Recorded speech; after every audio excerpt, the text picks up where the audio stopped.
Hello, Mopar Dad 84 here, and today I'm going to be working on a 2008 Dodge Avenger, and I'm going to be checking the tire to see. I've already lifted the car. I'm going to try to wiggle up and down to see if the wheel bearing's bad, side to side, if the ball joints, tie rod ends, and we're going to try to see what's going on here because something's off. And so I'm going to show you again if the wheel will wiggle up and down, it's wheel bearing, side to side, ball joints, tie rod ends, that sort of thing. So we're going to check this.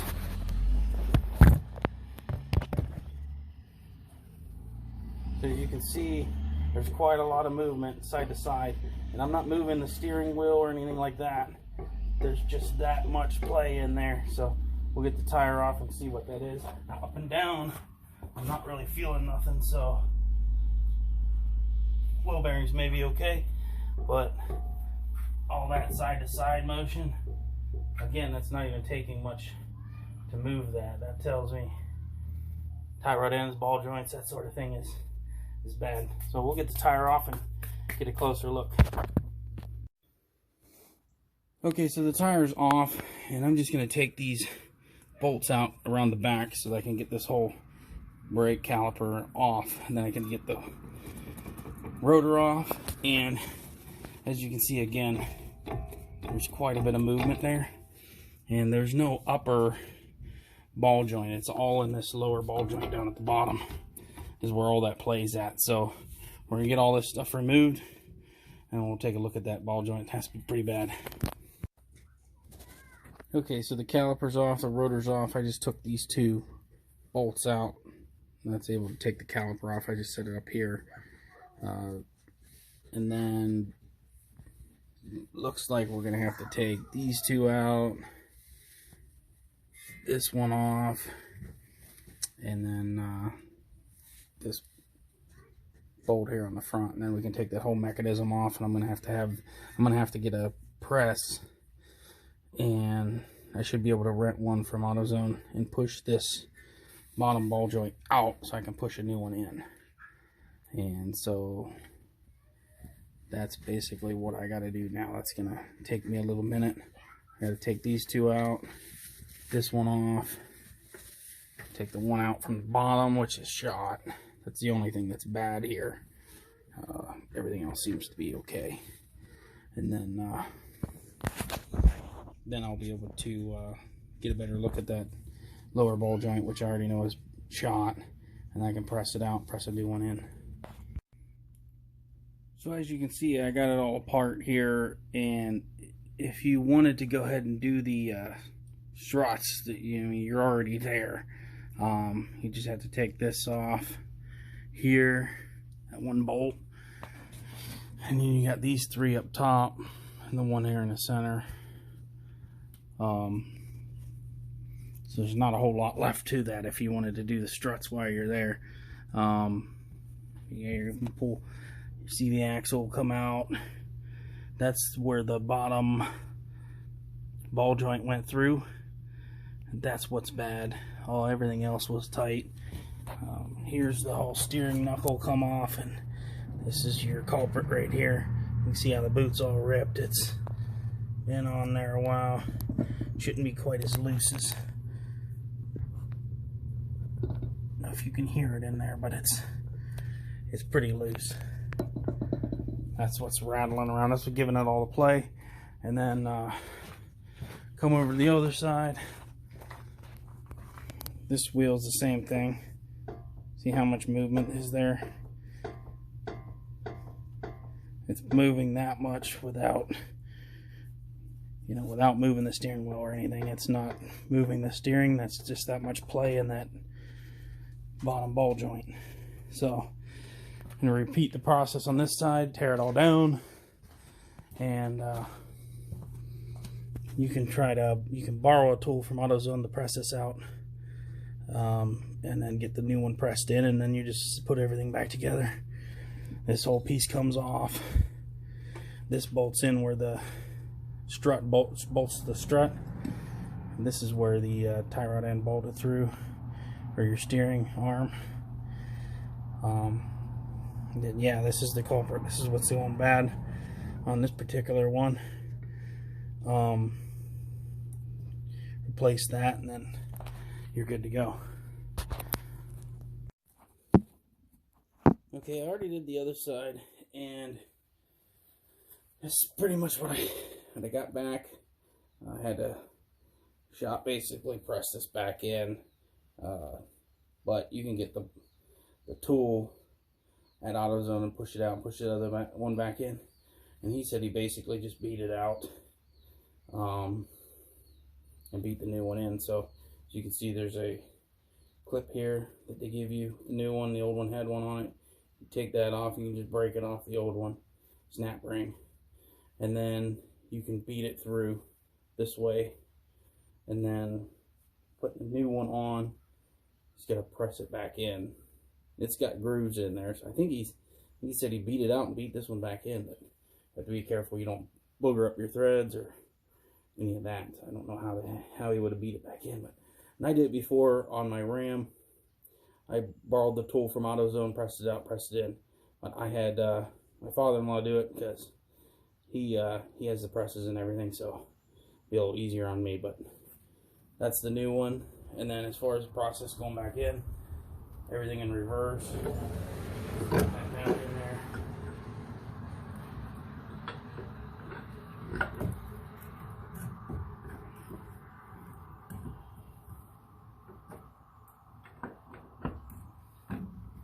Get a line up the spline. Boom.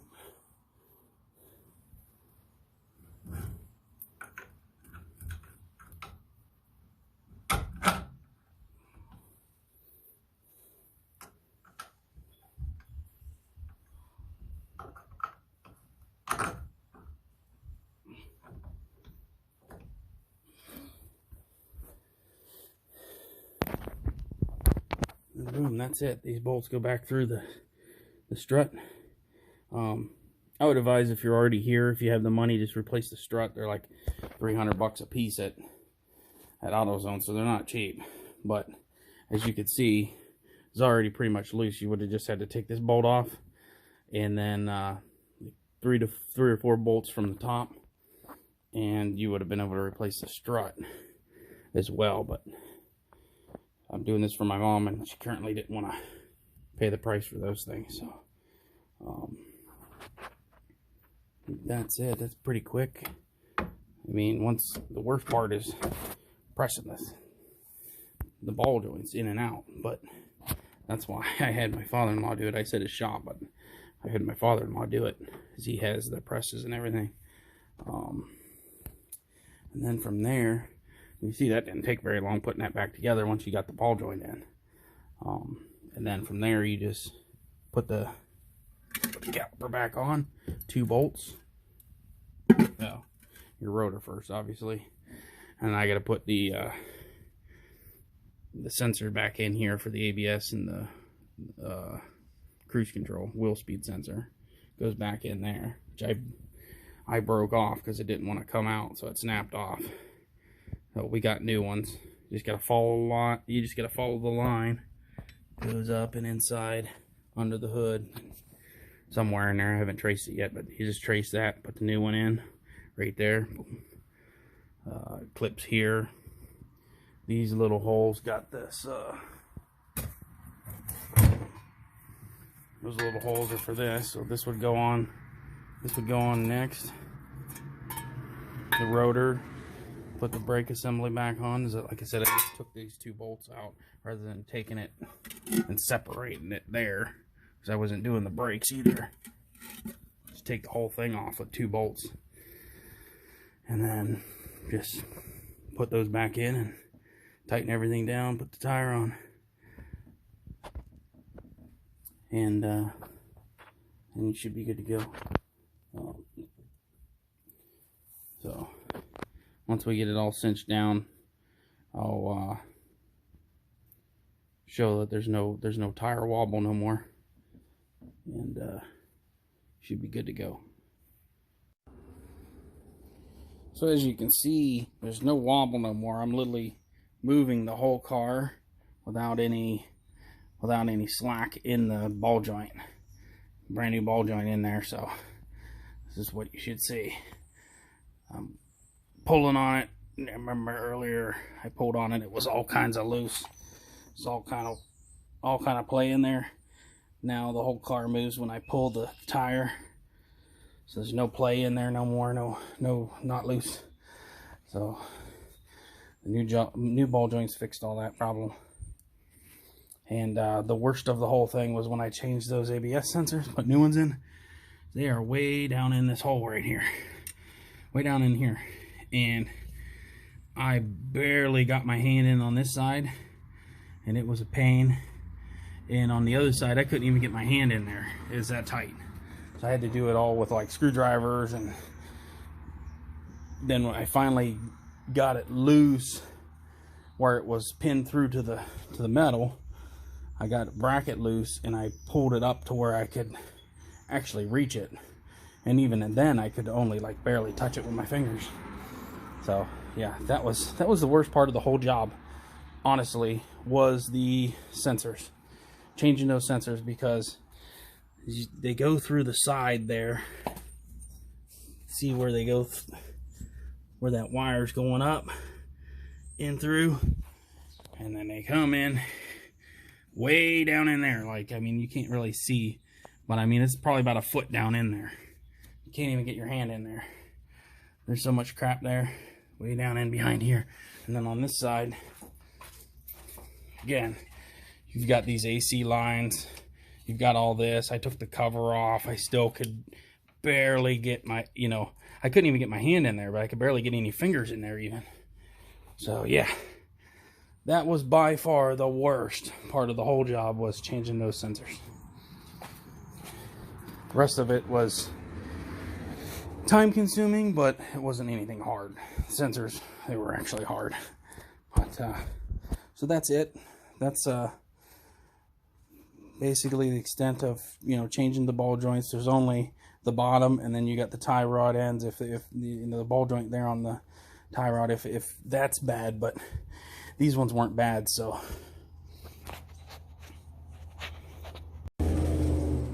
that's it. I'm gonna take it for a little drive and see how it does. I know there won't be any wobble anymore, no rattling around or anything that like it had before. And it'll still make noise with that strut and everything. I know the strut's bad on the passenger side. They're probably both bad, but that one's making noise. But there won't be any shaking and wobbling anymore. So I'm going to take the car for a drive and see how it does now after the ball joints. And you can see there was an ABS light on right in here. It's out now after changing those sensors, so it's worthwhile doing, even though they're a pain. Now her cruise control should work. Might try that out.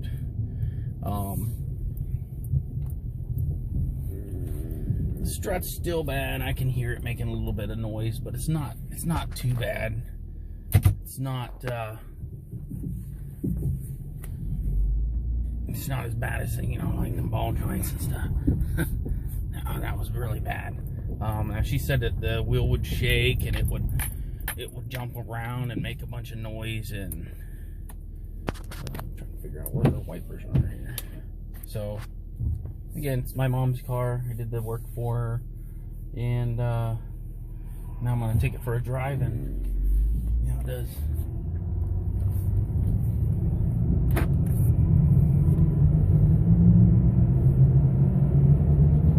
Pretty good for a car with almost 250,000 miles on it. And a lot of people say, oh, Dodges, the ball joints and that go bad on them and all that stuff. Well, if you get, ball joints go bad at 250,000 miles, I ain't too worried about that. I think, my mom said she had it at 100 mile an hour on her way down here to visit. So you couldn't get that out of a Chevy going downhill. So you probably would have been through 3 engines by the time you got to 250,000 miles. So same goes for the Fords. I've heard people with the EcoBoost not getting 60, 70,000 miles out of the engine that's blown. That's no good. And she's averaging a good almost 27 miles to the gallon. So you can see going down the road, there's no big shake in the steering wheel no more or anything. She said it would jump all around and make horrendous noises and jerk around, and what you would expect with as much movement was in the wheel. I would expect it wouldn't have rode very well, but I still hear some noise. I actually think it's all in the tires. If not, I told her she should put new tires on. These tires are worn down and they're worn unevenly because of those ball joints. Told her to get new tires on and get alignment, and then if it's still making noise, then replace the wheel bearings. The wheel bearings felt tight, but they can be tight and still make a lot of noise, so if they're starting to go bad. So I think tires would be the way to go, and some new tires. And yeah, like I said, my hands aren't on the steering wheel, and there's no shake in it or anything. It's running pretty smooth. I'm gonna turn around and see if I can check see if the cruise control's working. As the ABS light's on, you lose your cruise control, because that sensor works your ABS brakes. It's a wheel speed sensor, so that's also how you are able to have cruise control. If that sensor's bad, then your ABS light comes on, you're not going to have cruise control either. That sucks. And there's a check engine light on here, and she had it checked, and we know what it is. It's just the Cadillac converters. Cats are original cats, and they're shot, so they're expensive, so she has to change them. So I can figure out how this cruise works. It keeps moving. Oh, there it is. It's on there. Okay, let's see. Down to set. Yeah, cruise control's working. I just set it at 40. Or we'll see once we start this hill. If it loses speed, then we know it's not working. Yeah, she's working. She's pulling. And you can hear there's noise. That's yeah, the cruise is working. That's all in the tires or the wheel bearing. See, it runs good for a car with that many miles. It's the RT, has the 3.5 liter V6, front wheel drive, so it's a good little car. She didn't pay a lot of money for it, and it's decked out, sunroof, all that stuff. So it was been a really nice car when it was new, and it's still a nice car. Of course, my mom's got cigarette ashes everywhere in here, but other than that, it's still pretty. It's still a nice car. Everything seems to pretty much work in here. I think she said she may have heated seats, sunroof, everything, CD player. But yeah, 248,000 miles, almost 249, close to 250. Car runs great. There's no engine noise or anything like that. So and another one that I had a Neon with 240,000 miles on it. I ran the crap out of that thing, and people say, oh, the Neons are no good. And it had an original engine, transmission, everything in it. It still ran like a top. So, I mean, like, that's why I'm a Mopar guy. I've had Chevys and Fords in the past, and they didn't do me terrible. I don't think they did me wrong, but once I started driving Mopars, it was no looking back. It was Mopar or no car because of that. I see a lot of Chevys blown engines at 100,000 miles. Ford's blown engine is at 100,000 miles. Dodge, 300, 400, 500,000 miles still going. That's why I'm a Mopar guy. I'll change the ball joints. I don't want to change the engines. Chevy, I would have put 3 engines in it to get that many miles. Yeah, there's some that get up there, but in my experience, I would rather have the Mopar for sure. So, like, share, and subscribe, and thank you for watching, and I'll see you in the next video.